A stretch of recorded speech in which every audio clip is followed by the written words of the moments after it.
motion capture stuff, that ended up being really easy. All the stuff that we thought was gonna be easy ended up being the hardest part.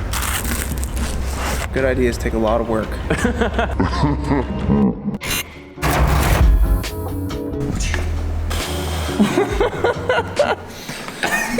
That laugh was kind of just me reflecting on.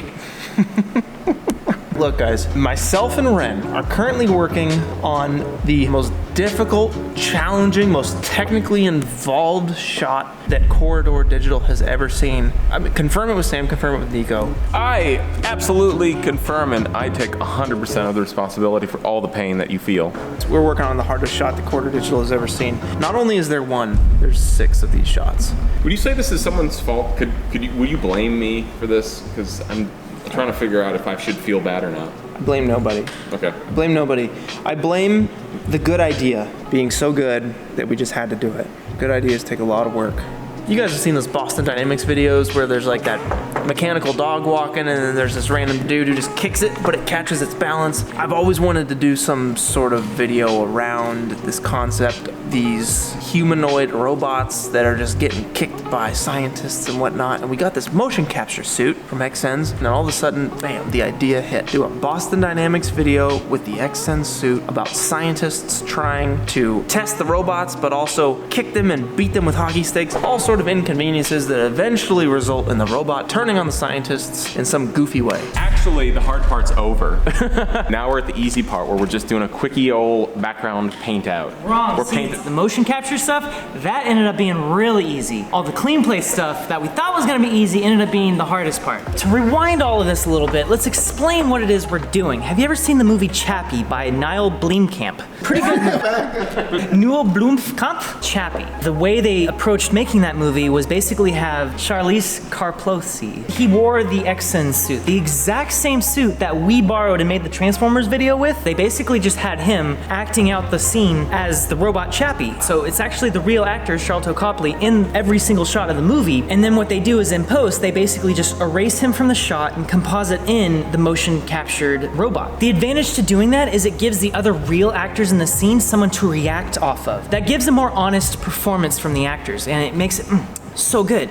I mean, usually those big budget, big boy movies, they got a lot of big boys on those things, you know? Hey Christian, can you print out the credits for Chappie? I mean, how big do you think the VFX team was on Chappie? Like 30 people? 40? Credit list for the movie, visual effects and special effects. It was like 50 people.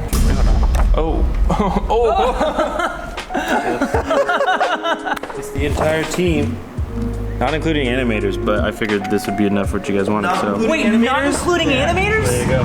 Senior prep artist, Head of technology, lead on-set data wreangler, digital compositor, research and development, visual effects artist, modeler, lighting, CD, supervisor, visual effects actor, coordinator, research and development, visual compositor, digital compositor. That's what they wanted.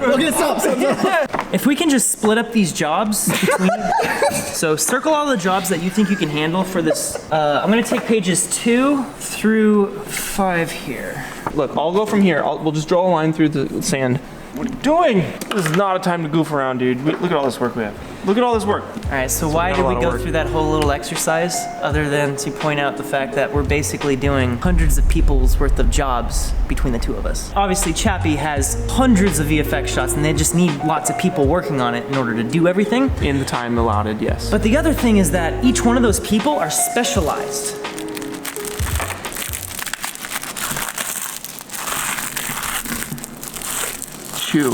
Chew. Keep chewing. What's your fortune? What does your fortune say? You have a vibrant personality. No way, that's what it says? It's a hot day today. I want to be able to go outside, get some fresh air, move around. So throughout the day, periodically, I'll go and take like a 10-minute one-wheel ride. I have to limit it to 10 minutes because in the middle of summer in Los Angeles, it gets pretty hot out. It's like 92 degrees out right now, and I know where you're watching this from, it might be hotter. Roan. They actually sent us a couple things today from their commuter selection. We're gonna put these through a test by actually going out in that 90-degree weather in Los Angeles for a one-wheel ride. Nick and I are both gonna go because Nick also has a one-wheel now. These are meant to be worn like to the office, supposed to be really comfortable, casual wear, but you can also sweat in it and no one will ever notice. We're gonna test them out and see how they perform. So Roan is a men's lifestyle premium clothing brand, and they make stuff with like high quality designs, high quality materials. It's all really well engineered together and it fits really well. They make all kinds of things such as like shorts, t-shirts, tank tops, swimwear, socks even. It's kind of like the performance alternative to regular everyday clothes. Breathable. It is a little hot out today. I'm tempted to roll my sleeves up, but no! These clothes are so nice and breathable.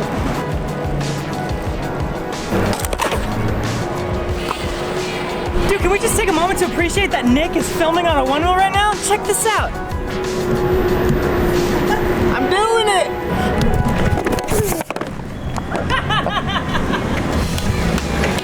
So all you gotta do is go to roan.com/corridorcrew and use the promo code corridorcrew to get 20% off your first purchase. It's great. Should we head back now? Yep, you gotta get back to work, man.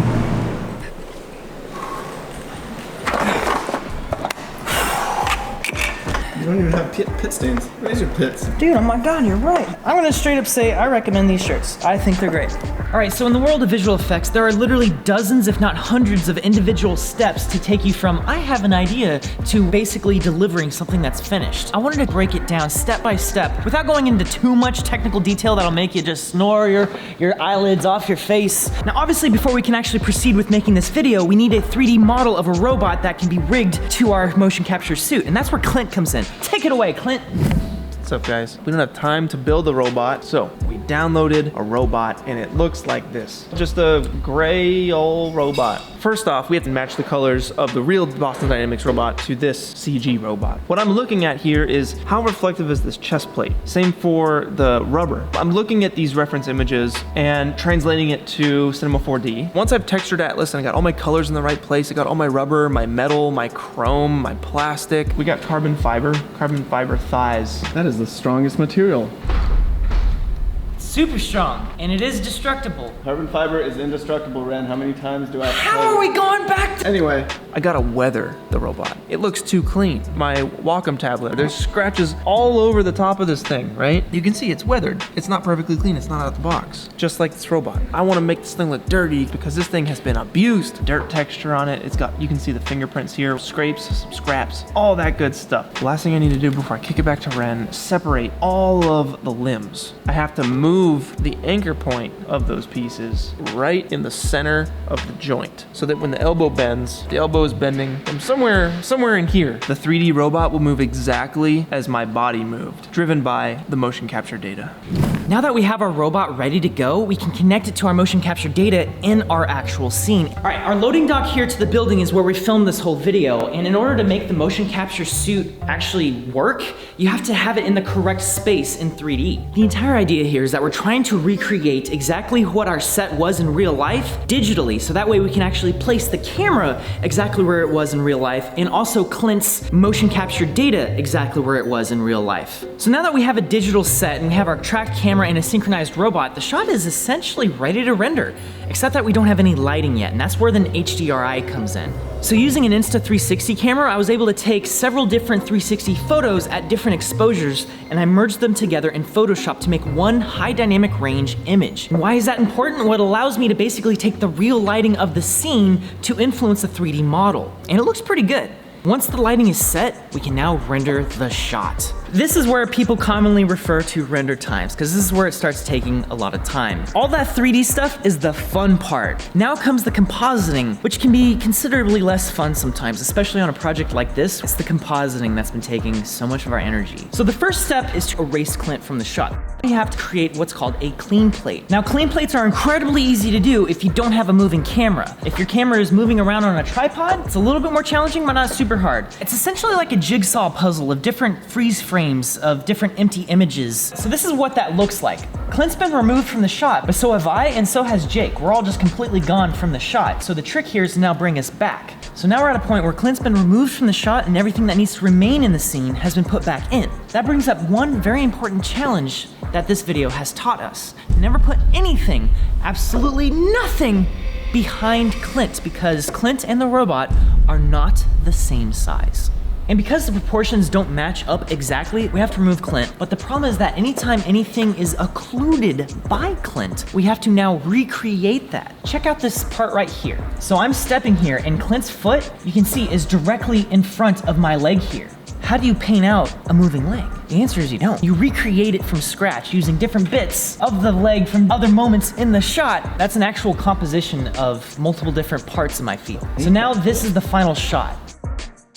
That's one example of probably about a dozen different times throughout the course of this video where we had to recreate different parts that had to be erased and then brought back into the shot. Which brings me to the most intense moment of the entire video that had to be erased, which is something that we thought was an amazing idea on set that in hindsight turned out to not be the best idea. And that was having a practical light on set to recreate a muzzle flash. Now we have this light that's really cool for creating muzzle flashes on set, because then you get the realistic actual lighting that you would get from a muzzle flash, just from off screen with a little flap, flap, flap, flap. He's already pointed up at the ceiling, and yet there's still no light. Boom, there's the light. He's pointing at the ceiling when the actual light goes off. That's out of sync with the actual gunshot that we're gonna have to composite in. But that's only one of the two problems. The other problem is that we have a clean plate erasing Clint that doesn't actually have the lighting of the scene. Suddenly, there's no light in the scene at all. Now I have to actually create a muzzle flash light in the scene. So I actually went back into Cinema 4D and opened up the project file for this shot, and I placed the light right in front of the robot to capture the shadow from that light. It looks like there's an actual gunshot going off for that frame now. Now we know not to do that in the future. Just add that to the list of the dozens of things we've learned while making this video. And once all those steps have been done, once everything has been finished, you wanna watch it all and then critique it over and over and over again. We're our own harshest critics. You guys think you can be pretty harsh with how our visual effects are? That's nothing compared to how harsh we are on each other. Clint is the worst visual effects artist I've ever met in my entire life. What did you say? Nothing, I didn't say anything. You do this cost-benefit analysis when you're doing this polish review, because you're like, okay, this is something that I can fix, but do I have enough time to fix it? Is it worth spending that time to fix it? A lot of the times, it's not worth it. But once you've gotten to that point, then you can hit render from your compositing package and put it into your edits, then you are done doing the effect. And then you can sit back and watch all the comments tell you about how bad of a VFX artist you are and just cry into your pillow at night. At the end of the day, I just want you to think it's a fun video. I just want you to be entertained. We're not perfect artists, but we're decent, you know, and we're trying hard.